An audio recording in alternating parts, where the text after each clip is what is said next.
Hello everyone, thank you so much for stopping by our channel. I'm your host Miss KK and this is The Wave. It's your weekly show that dissects topics related to personal, family and business finances, and really all we are hoping is that by the time we get to the end of this series, you'll be better equipped to make sound financial decisions. If you're new here, thank you so much. You actually found us in the middle of a conversation. We are doing a book review, which is this book, Money, a User's Guide by Laura Watley.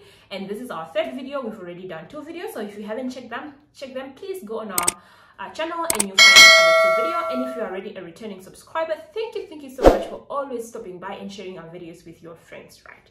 Today we are looking at the process involved in preparing to get your home loan. So for a lot of us, buying our first house is always going to involve the bank because houses are ridiculously expensive these days, and majority of us can really not afford to buy the houses cash, so we need some sort of bank financing.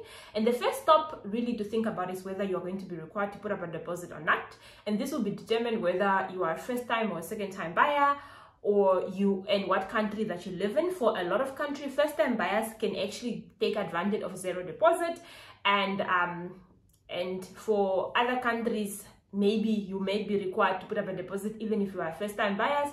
But for second-time buyers, for example, in Namibia, you need to put up a 10% deposit. So once you've sorted out whether you are required to have the deposit or not, and you have secured the deposit in an event that you are required to put up a deposit, you need to look at how will the bank assess you in terms of how much you are qualifying. The bank looks at a whole bunch of things in determining how much to qualify for and how much interest they are going to be charging. And the first thing that they look at is the credit score. We'll look a little bit more in detail what a credit score is, but then I would like to discuss other factors and come back to credit scores. The other thing the bank will look at is spending patterns. How do you spend your money, especially around payday? And remember, I also did a video on the habits of highly effective people when it comes to money.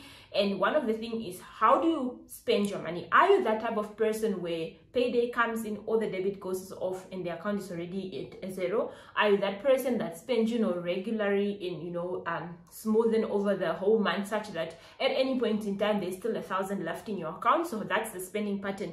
The reason why the bank is interested in here is because they want to know, will your spending pattern influence your ability to pay back your loan at some stage? So that is the first thing or the second thing that the bank will look at.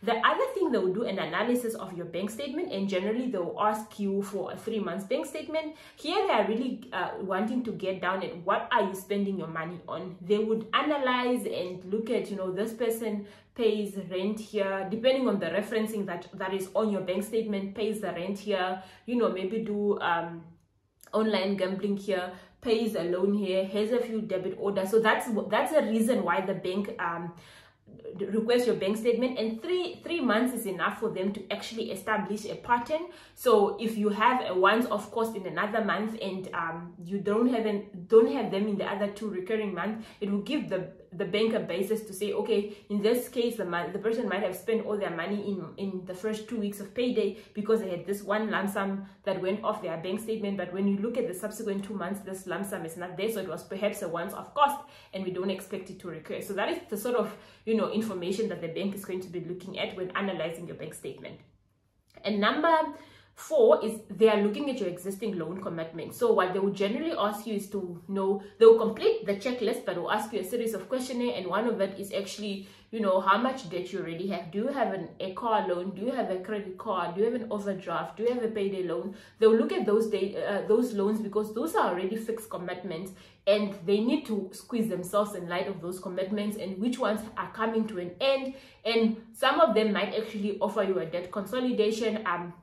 For example, I know of a friend that was applying for a home loan, but he had, I think at that point 100,000 left on their car, and the bank wanted to take that 100, consolidate it so that they can make one installment instead of them, servicing the loan and then servicing the car. Because the more debt the person has, the more risky they are likely to be, and the more, at the risk the bank is from not collecting their money, because, they are finding actually already you committed to those debts. Chances are that those debit orders will even come off before the home loan. So that's why they need to look at your other debt commitment.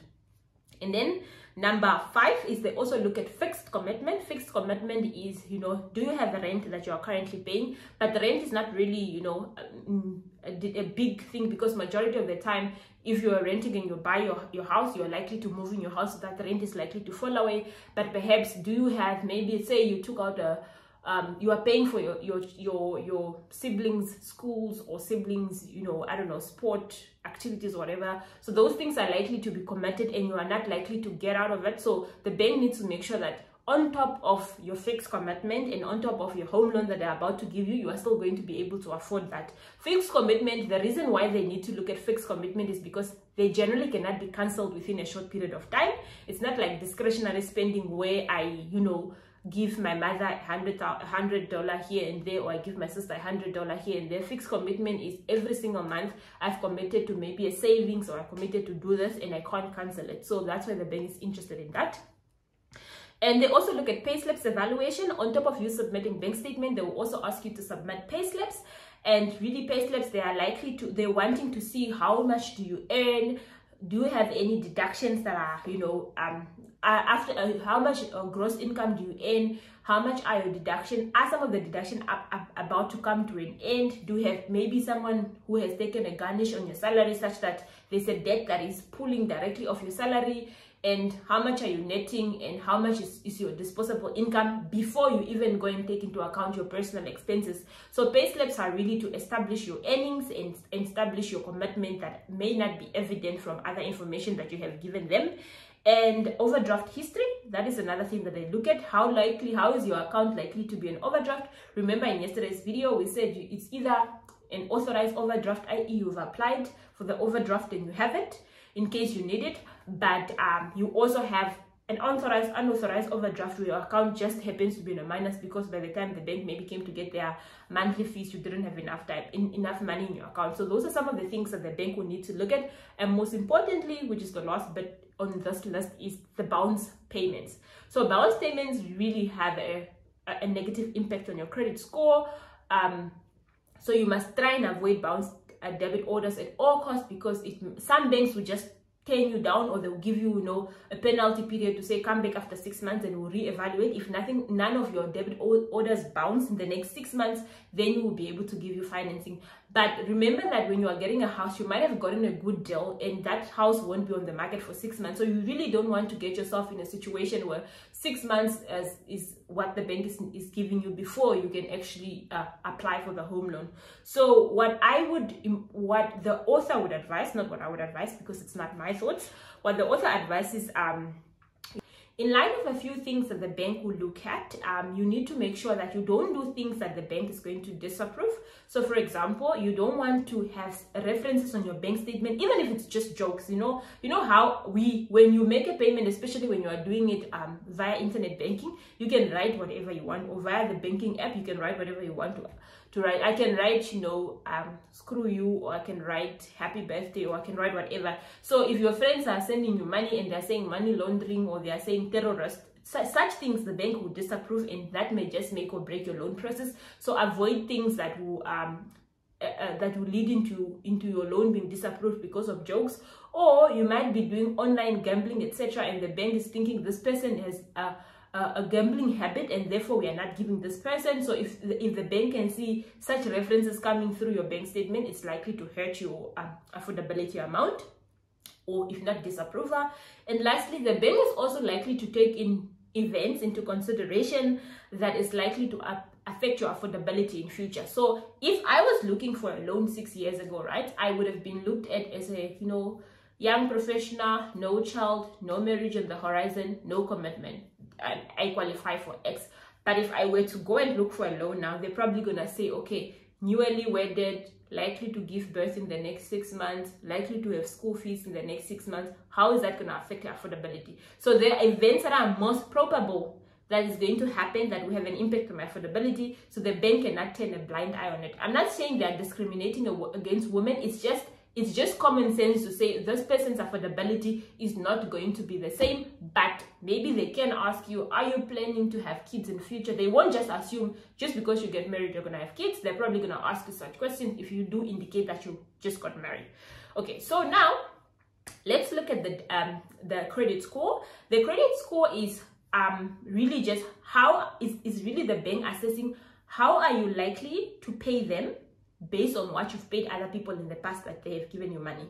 So how has your payment history been, such that the bank can infer or can conclude on what your payment patterns are going to be in future. So not having a credit score, meaning if you have never bought anything on credit, can be as bad as having a bad credit score, because the bank has nothing to go against. But remember, that is not in isolation. So there are some people that are saying that they've gone through the bank process, they've never had debt before, and the bank had told them, please go and open up an account of some sort so that we can assess if you are able to match your commitment in future. There are some people that have said that, but I personally, when I also applied my home loan, I didn't have previous credit history, but I wasn't turned back. So it's not a make or break situation, but sometimes not having a credit score at all can hurt you in getting maybe high interest rate. But if the bank can see, given all the other factors, given your savings patterns, spending patterns, income level, you are still a good client with relatively a low risk profile, they might still be able to give you the financing.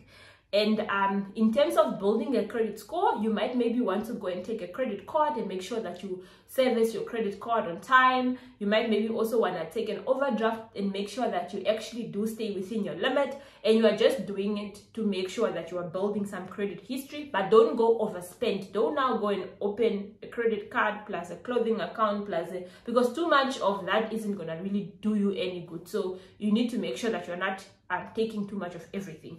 So some of the do's and the don'ts that the author has in the book as we get to the end of the video is that be wary if you have joint accounts. So remember, I've mentioned in the topic about money and love, if you have joint accounts, your partners, the person that you have a joint account with, their spending habits can hurt your credit score. So the one thing that the author actually mentioned in the book, it was under the heading break up with your ex. I'm not saying or break up with your partner or whatever. So let's say you guys had a joint account with this bad relationship, and now this person went and did some funny, financial decisions that are detriment to your credit score. So you can actually break up with this person, so you can prove to the bank and say, yes, we were jointly in an account, we've cleared the debt, I've broken up with this person is no longer involved in my life, and I'm comfortable that going forward I'll be able to make my life my own decision. So that's the suggestion in this workbook, but I don't know if it actually works because I've never really heard of anyone with a practical experience on that.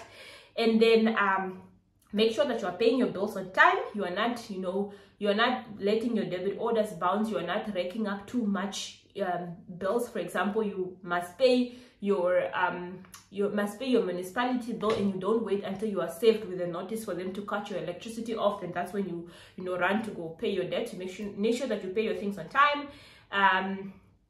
Number 2 is reduce your existing, or the next point is reduce your existing commitment so that you can free up room for more qualifying amounts. So if you are planning to go and get a loan, you need to make sure that you pay off smaller debt so that you can free up some of your income for the bank to consider it when looking at the qualifying amount, because the less commitment you have, the more room you have in your income, the more you can actually afford to qualify for more. And one of the things that she actually mentioned is you need to watch out for social media influence. Remember that all of us have some social media presence, and our presence on social media is ultimately our brand. So depending on what you share on social media, some banks may consider them. So if you are the one that is always sharing things about gambling or sharing things about bad money habits, the bank might think actually this is you portraying your true colors, and in as much as you are not yet practicing gambling, you might actually be prone to gambling. So, or why do you find the need to actually share gambling videos, for example? Not really sure if locally that they consider this, but at least from a UK perspective, the author felt the need to actually bring that in the book. So basically that is the process of your home loan. It actually takes time. You don't just wake up tomorrow, I'm getting a home loan. Ideally, you must actually take, prepare your time, take at least 6 months to think about you committing to this loan, to think about how much you are actually able to commit to, and where is the location that you're going to be buying this house, and are you going to be buying this house for rental purposes, or are you buying it for primary resident purposes. But we'll discuss more into detail when we do discuss about the process of buying a home. Personally, I've bought a home before, so I have some practical experience. I've made some mistakes along the way, so when we get to that, I will do share that experience with you guys so that you guys can also learn. Hopefully, if you are considering, please start considering some of these things. Prepare your journey so that by the time you actually get to the bank and applying for that home loan, your loan doesn't get rejected because of some obvious mistakes or issues that we've dealt with here. So yeah, that brings us to the end of this video. I really enjoyed reading this book. We will have one last video for tomorrow, and that will close off the week for us. Thank you so much, and if you haven't done so, please consider subscribing so that we can always be in contact. And thank you very much. Stay safe. Bye bye.